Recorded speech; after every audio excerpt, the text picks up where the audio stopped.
Hey, grade six.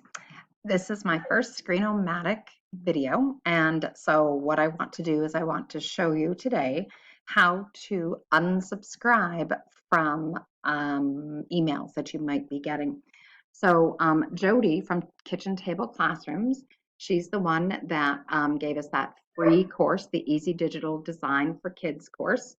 And so if you signed up for it and you used your email address through Office 365 to get onto it, chances are you've been getting emails from her or from Canva. So I'll just show you for anything you sign up for, especially some of these educational ones, you have to go all the way down to the bottom of the email, and down there it'll say unsubscribe.